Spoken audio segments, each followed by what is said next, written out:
Təşkilat deməli 2006-cı ilin sentyabrın 3-də yaradılıb. Bu il 30 illik idi və təşkilatın yaranma səbəbi də ölkədə neft layihələrinin reallaşdırılması ilə bağlı idi. Həm maarifləndirmələr aparırıq, həm monitorinqlər müxtəlif, həmişə hərəkətdə olan bir təşkilat olub. Həmişə illik hesabatlar eləyirik. Hər illik hesabatımızda fəaliyyətimiz orada tam görsənir. Monitorinqlər, maarifləndirici fəaliyyətimiz, hüquq müdafiəsində gördüyümüz seminarlar, məhkəmə prosesləri və s. və elə axırda. Bunlar həm saytımızda yerləşir, sosial şəbəkələrdə və s. Çox da pozulan, uzun illər və davam edən bu müvəqqəti layihələrlə əlaqədardır. Azərbaycan Əmək Məcəlləsinin 45-ci maddəsinin 4-cü bəndi. Hər dəfə mənim səhifəmdə də görə bilərsiniz onu, siz mütəmadi olaraq onu görə bilərsiniz. O nədir? İşçilər, iş xarakteri, bu əsasən dövlət müəssisələrinə aid olur. Daimi xarakterə malik olduqda işçi ilə müvəqqəti əmək müqaviləsi bağlamaq olmaz. Lakin baxın, 2009-cu ildə Əmək Məcəlləsinin bir dəyişiklik oldu və ora F bəndi əlavə olundu. Yazdı ki, F bəndi əlavə olmağına, yəni bundan da istifadə edən işə götürənlər artıq müvəqqəti müqavilə bağlamağa başladılar. İkinci bizim ən çox narahat edən, yəni ki, o il boyu apardığımız bu monitorinqlər, şikayətlər və ərizələr əsnasında rastlaşdığımız qanun pozuntularından biri də Əmək Məcəlləsinin 10-cu maddəsidir. 10-cu maddədə yazılıb ki, büdcədə maliyyələşən təşkilatları onlar 65 yaşa kimi işləyə bilərlər, işləyən adamlar. Yəni 65 niyə deyirəm? Bəlkə sonra oldu başqa. Yəni ki, təqaüd yaşına çatmağına əlaqədar. Çox təəssüflər olsun ki, bundan hasilat sənayesində bir çox yerlərdə istifadə edirlər. İnsanları təqaüd yaşına çatmış, dövlət müəssisəsində işləyən, yəni ki, daimi xarakterə malik olan, işi xassiyə malik olan, məsəl üçün dövlət neft şirkətində ya başqa qurumlarda da ki, öz-özü maliyyələşdirir, büdcədə maliyyələşmir. Onlar da insanların, işçilərin yaşı 65-ə yaxınlaşanda artıq onda müqaviləni saxlayırlar müxtəlif bəhanələrlə. Bizdə diskriminasiya ilə bağlı maddə 16 var Azərbaycan Əmək Məcəlləsinin. Bu ilki, ötən ilki hesabatımızda bu maddənin pozulmasında biz müşahidə eləmişik. Adətən hər il həmin 16-cı maddəyə biz diskriminasiya müşahidə edirdik. Məsələn, siyasi baxışlarına görə ayrı seçkilik, bəzi yerlərdə qadınlara qarşı ayrı seçkilik, qohumbazlıq müşahidə olurdu, orada ayrı seçkilik. Amma bu dəfə bir məsələ ilə də üzləşdik. Bu olduqca yaxşı olmayan bir hal idi. Məsəl üçün, hasilat sənayesində belə hal müşahidə elədik. Məsələn, şirkətlər, dövlət neft şirkətində bunu müşahidə elədik. 60 pluslara məcburi ərizə yazdırdılar işçilərə. Və neft ayırma zavodunda da 50 plus yaşda olan qadınlara məcburi ərizə yazdırdılar. İnsanlara psixoloji təsir göstərməklə ki, əgər sən bu ərizəni yazıb bir neçə mislini alıb getməsən, sən imtahana getməli olsun. İmtahanı verəcəksən. Bu çox kəsin psixoloji təzyiqdir. Yaxud da ki, qadınlara qarşı laboratoriyada işləyən, kimyəvi laboratoriyada işləyən qadınlara qarşı olmuşdur. 223-cü maddənin əməl olunmaması rast gəldik. Bu ondan ibarət idi ki, iş yerin sağlam, iş yerin olmaması ilə, fəsadlarla əlaqədar, işdə yaralanmalarla əlaqədar müşahidələrimizi yazdıq. Ən çox da rast gəldiyimiz hallardan biri də 310-cu maddənin işləməməsidir. Uzun illər boyu görmüşük onu. o işə götürənin cəzalanmaması. Məsəl üçün, mən sadalamışam özümüzün hesabatında ki, Əmək Məcəlləsinin bir çox maddələri pozulub, bir 60-a, 70-ə yaxın məcəllə maddələri pozulub da, ixtisarla əlaqəyə, iş yerlərinin sağlam iş yerə yanaşmaması əlaqədar və yaxud da ki, əmək haqlarının gecikdirilməsinə əlaqədar. Məsəl üçün, SOCAR AQŞ var, onlarda ildə 3-4, 25-ci ildə ildə 3-4 dəfə verilib əmək haqqı. Bu da məcəllənin 173-cü maddəsinin pozulmasıdır. Bundan ötürü, yəni ki, sadaladığım da maddələrə görə Azərbaycanda, mən daha dəqiq deyərəm, hasilə sektoruna bir işə götürən cəzalanmır. Bunun fakti ondan ibarətdir ki, biz hər il əmək müfəttişindən, dövlət əmək müfəttişliyinə soru göndərir. Ondan görə ki, Azərbaycan Əmək Məcəlləsinin 15-ci maddəsində yazılıb ki, bütün bu maddələrin 315-16-ya yaxın Azərbaycan Əmək Məcəlləsində maddə var. Onlara dövlət nəzarətini həyata keçirdən Dövlət Əmək Müfəttişliyidir. İctimai nəzarəti keçirdən 309-cu maddə deyir ki, həmkarlar təşkilatıdır. Bayaq qayıdıram ki, 310-cu maddə işləmir, heç bir işə götürən cəzalanmır. Bunu sübut etdi bizə, bizim göndərdiyimiz sorğu Dövlət Əmək Müfəttişliyinə. Sorğuda yazmışdıq ki, 15-ci maddəyə əsasən hasilat sənayesində ölkənin əmək qanunu vericiliyini pozduğu üçün neçə işə götürən cəzalanmışdır. Ora cavab vermədi. Deməli, heç kim cəzalanmayıb. Bacardığımızı kömək edirik, məhkəməyə yönəldirik. Məsəl üçün, neçə adamı mən özüm göndərmişəm əmək müfəttişliyinə, orada deyilib ki, məhkəməyə müraciət edin. Məsəl üçün, bəzən oxuyuram, son vaxtlar biraz aktivləşiblər, bunu müsbət halı hesab eləmək olar. Əmək müfəttişliyinə maarifləndirmə gedir onlarda da. Amma baxıram ki, ölkə üzrə, məsəl üçün, yazırlar ki, təsadüfən bu yaxınlarda gördüm ki, məsələn, 40 nəfər işinə qaytarıb Azərbaycan üzrə. Bu, Dövlət Əmək Müfəttişliyi üçün bu çox böyük, həm plusdur, həm minus. Plus odur ki, heç olmasa 44 nəfəri. O, ikinci rəqəmdən səhv eləyə bilərəm, 43-44-də. Amma ki, mənfi odur ki, deməli, bütün ərizə şikayətlərə baxılmır. Əksəriyyətini yönəldirlər bu məhkəməyə. Məktubların, vətəndaşların ərizə və şikayətləri haqqında qanunun 7-13 maddəsidir. Orada yazılıb ki, şikayət eləyəndən ərizəni kimdənsə şikayət eləyirlər, hansı vəzifəli şəxsdən ona yönəltmək qadağandır. Olmaz yazılmayıb, qadağandır. Çox şikayətlər, biri də mən özümdədir, adını çəkmək istəmirəm.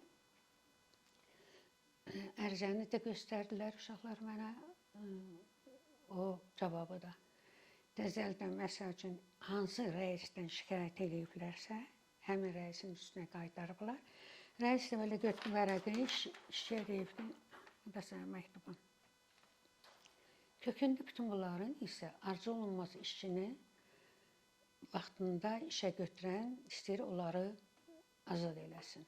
Həm müvəqqəti müqavilələr, sadaladığım kimi, həm bu 5-ci maddə, 45-ci maddəyə əlavə olan F bəndi, həm müxtəlif sadaladığım kimi ərizə yazdırmaqla, qeyri-qanuni ixtisarlarla, həm ixtisarları yerinə yetirirlər, özləri demiş ki, yuxarının dedikləri, həm də özlərinin xoşlamadığı işlər rahatlıqla çıxardırlar. 10-cu maddə, sən yazmışsan ki, büdcədən maliyyələşənlər təqaüd yaşı çatanda çıxsınlar, düz demə? Əgər təqaüdçülər bu iş daimi xarakterə malik olan yerdə işləyən təqaüdçülər təqaüd yaşı çatan ki, müxtəlif bahanələrlə işdən çıxarılırsa, niyə məcəlləyə dəyişiklik eləyib millət vəkilləri? Niyə məcəlləyə dəyişiklik eləyib O qanun vericiliyin 10-cu maddəni ümumiyyətlə təqaüd yaşı çatanda insanlar işdən çıxardıldısın. Ona aid eləmirsən. Axı bunlara psixoloji təzyiq olur. Bunlara yaxud da ki, bilsən neynə əmək müqaviləsi var, işçini işə götürən arasında. Bir dənə bənd, məsələn, D bənd əlavə eləyirlər ki, işçi könüllü öhdəlik götürür ki, təqaüd yaşı çatanda mən işdən çıxacam. Və təqaüd yaşı çatanda işçi avtomatik olaraq işdən çıxarılır. Və daha yaxşı olmazdımı ki, biz onu təklif kimi verməmişik. O, bizim tərəfdən hüquq müdafiəçisi kimi yaxşı baxılmır ki, əgər imkan varsa, bu adam işləsin də sağlamlığa. Burada da diskriminasiyaya yol verilib. Əgər işçi, adi işçi, olsun lap mühəndis 65 yaşına çatanda çıxarılırsa, yüksək vəzifəli şəxslərə bu şamil olunmur. Bunlar üçün təqaüd yaşı yoxdur. Uzun illərin monitorinq əsasında deməli, Azərbaycan Əmək Məcəlləsinin 45-ci maddəsinin əlavədir. Bu 45-ci maddə nədir? Əmək müqaviləsinin müddəti. Bununla əlaqədar bayaq sadaladım ki, məcəllənin o axırıncı 45-in 4-cü maddəsində yazılıb ki, iş daimi xarakterə malik olanda ora qəbul edilən işçi müvəqqəti ola bilməz, daimi işçi olmalıdır. Bir maddəsində də yazılıb ki, 45-in 4-ündə də yazılıb ki, işçi müvəqqəti müqabili ilə 5 il işlədikdən sonra o daimiyə çevrilir. Çox təəssüflər olsun ki, bunun öhdəsindən özləri gəlirlər. 5 il bitməyə az qalmış işçi ilə təzədən müvəqqəti müqavilə bağlayırlar. Amma ona nəzarət edən lazımdır. 47-ni baxsanız, mən hasilat sahəsinə gedirəm. 9 bənddir. Bu 9 bənddən hansı ki işçilərlə bu qanuna zidd olaraq iş daimi xarakterə malikdir, amma onunla müvəqqəti müqavilə bağlayıblar və 47-ci bəndi əsas götürüblər. 47-ci bənddə olanları baxsalar, sadalasalar, Azərbaycan hasilat sahəsinin əsasında şirkət, SOCAR və onun strukturuna daxil olan idarə və müəssisələrdə müvəqqəti müqavilə bağlanmış daimi xarakterli işə. Onların heç birisində 47-ci maddənin bu bəndlərinə istinad olunmayıb. Ola da bilməz. Çünki bunlar elə bənddir ki, elə adamlara aiddir ki, hasilat sənayesinin bunlara ehtiyacı yoxdur. Sadəcə olaraq bunu götürürlər ki, ümumi bunlar ikisi də razıdır. Hansı insan, hansı işçi razı olar ki, ondan 6 aylıq, 7 aylıq, 1 illik müqavilə bağlasınlar ki, hansı ki, bir də gördün, 2 ildə müvəqqəti müqavilənin vaxtı uzadılmır. Xahişimiz isə axırıncı bənddən, 45-in axırıncı bəndinin 5-ci maddəsindən, 45-in 5-dən ki, oradan F bəndi götürülsün. Və bunu 47-ci maddəsinə 45-ci maddənin 4-cü bəndindəki hallardan da 47-ci maddədə nəzərdə tutulmuş hallar istisna olmaqla sözləri əlaqəsi silinsin. O 47-ci maddə silinsin oradan. Əgər 45-in 4-ündən 47-ci maddə halları nəzərdə tutulmaq oradan silinsə, işçilərə çox yaş olur. İşçilərlə müvəqqəti müqavilə bağlamazlar. Ölkədə işsizliyin sayı artmazlar. İkinci, bu təkliflərdən biri 45-in 4-cü maddəsinin silinməsidir o adı. Bir maddəmizdə yenə 45-ci maddəyə aiddir. Yəni, bu da əmək müqaviləsindən, müddəti ilə asılıdır. Burada xahiş edirik ki, 6-cı maddə əlavə olunsun. O, təqaüdçülərlə əlaqədardır, qızım. Təqaüdçülərlə əlaqədardır. Bu təqaüdçülərlə 2 maddə, tərkib eləyəcəyimiz 3 maddədən ikisi ilə təqaüdçülərə aiddir.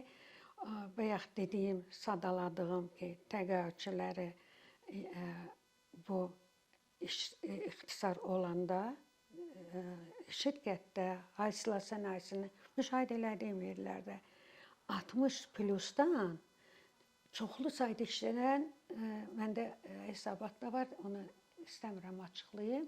Çoxlu sayda işlərdən ki, 60 plusdan, 50 plusdan, yaşlı adamlardan ki, ərizə götürüb işdən çıxardıblar. Öz ərizələri ilə. Sonra çox peşman olublar, kompensasiyadan çoxlu vergi tutublar. Onları işdən çıxarda bilməsinlər deyə, onlara məcburi ərizə yazılmasın deyə biz xahiş elədik ki, deməli, belə birinci 45-ci 5-ci maddəsinə yazdıq ki, Əmək Məcəlləsinin 45-ci maddəsinin 6-cı hissə qoyulsun, əlavə olunsun. Orada yazılsın, pensiya yaşına 2 il qalmış, işçilərin əmək müqaviləsinin bu məcəllənin 67-ci maddəsinin 1-ci hissəsi, 68-in 2-ci hissəsinin A, B, C, C bəndləri, 70-in B, C, D, Y bəndləri ilə müəyyən edilən hallar istisna olmaqla həmin maddələrdəki bəndlər bu pensionerlərə aid olmasın, tətbiq olunmasın onlara. Onlarla işə götürən arasında bağlanmış müqavilə ləğv olunmasın. Burada da bir çox bəndlər var ki, qızım, bunlar da istisna, bu sadaladığım istisna olunmaq məsələsi, orada çoxlu, orada da 7-8 bənd var.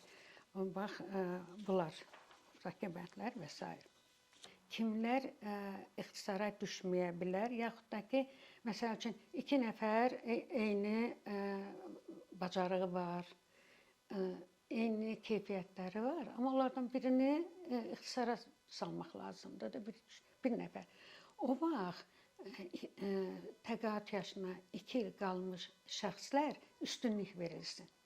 Yəni ki, o 2 nəfərdən biri təqaüdçidir, təqaüdə çıxmaya 2 il qalıb, o birisində isə hələ cavandır, işləyəcək də, təqaüdçilərə üstünlük verilsin. Yəni, əsas burada toxunduğumuz təkliflər, bu təkliflər parlamentə təqdim olunub. Mən çox arzulayardım ki, bu təqaüdçilərə, bu müvəqqəti müqavilələrə tətbiq olunan qeyri-qanuni bu təzyiqlər, əgər bu qəbul olunarsa təkliflər, onların işdə qalmağına kömək eləyəcək.